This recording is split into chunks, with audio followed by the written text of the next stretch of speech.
Hey, do you know? I don't know. Go ask Mom. Today we're going to be working on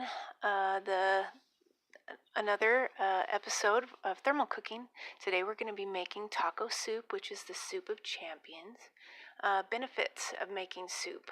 For small piece meat, it's simple, stress-free, nutritious, and delicious. Here's a list of the things that you're going to need. You can pause here if you need to write it all down, or I can post it in the comments below. Pretty basic stuff that most people would have in their basic storage. So here we have, go ahead and brown your onion and your beef together, and after that's cooked nice and good together, go ahead and then add your garlic.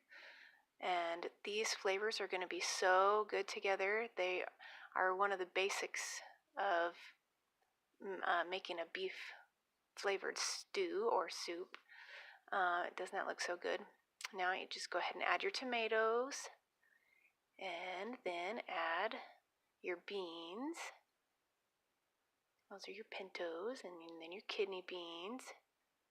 And then we're going to add the corn. See, pretty easy. There's just kind of a dump and stir kind of a soup. Almost forgot the last of my little corn. Mix it up really good. Because the corn is frozen, it's going to bring the temperature of your soup down just a little bit. So make sure you bring it back up to temp. Don't forget the green chilies, because those add such awesome flavor to the soup. And now we're going to add the ranch and taco seasonings, and this is really what adds the kicker to make a really good flavor for this soup. And now there's our ranch. Happy day. I'm going to be working on a homemade ranch seasoning, which I hope to do in future videos.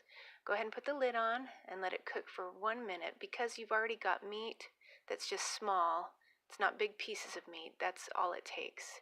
Then put it in your cooker, zip it up, and let it sit there for as long as you want. It can be ready right now, or it can be ready in hours, even 8 hours later. It will still be nice and hot. And my family really, really loves this soup, and I think yours will too. So, with this recipe that you can use in your thermal cooker, it's ready in minutes and whenever you want it. So, this is one more recipe for your thermal cooking repertoire. All right. And don't forget to like, share, and subscribe.